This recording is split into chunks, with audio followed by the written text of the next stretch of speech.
realized that a lot of people think tracking macronutrients is a cheat code. It's really not. If you're doing macronutrients properly, when you make swaps, you're swapping clean food source for another clean food source, not clean food source for processed food. You have to understand that your body processes foods differently. Natural foods are made for your body. You literally have receptors in your body for plant sources, for example. You don't have that for man-made food. So processed food is going to cause inflammation, leaky gut, and it's going to be more difficult for you to lose body fat. You may get some results trying to cheat the system and swapping clean food for processed food, but they're not going to be optimal. You literally are what you eat. The composition of your food is going to be the composition of your body. The other piece is swapping clean food for processed food almost always throws off your macronutrient goals for the day, right? Reason being is a lot of processed foods are typically not dominant in one macronutrient source. For example, peanut bars. They may have 15 grams of protein, but they also have 20 grams of carbs, and they also have 10 grams of fat.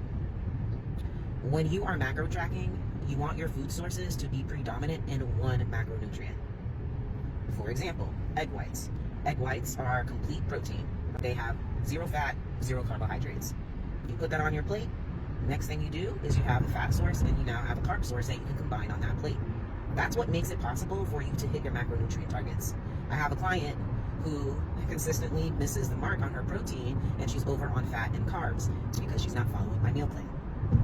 She wants to keep having variety, and she uses a meal prep service, but they come prepackaged already. It's a mixture of carbs and fats and proteins. It makes it difficult separating them and measuring them out accurately. So in order to hit your macro targets, you need to pick foods from each food group that are predominant in a macronutrient. So that's why it's important to measure your food. Also, read the food labels. If it doesn't have a food label, which it won't, if it's a whole food, use Google, use AI, get the macronutrient breakdown. It's important for you to do all those steps, especially if you have aesthetic goals. You don't have to do this forever, right? But this is how you learn. This is what makes it possible in the long run for you to have a sustainable lifestyle while maintaining your health and your body. Okay? Eventually you'll get to a point where you can eyeball what 4 ounces of a chicken breast. Get to a point where you don't have to freak out about what it is that you're going to eat because you don't have anything prepared, because you already know what to choose and what to do when you are out and on the go. You know what to pick when you go to a convenience store. You know what to pick and look out for when you go to a restaurant.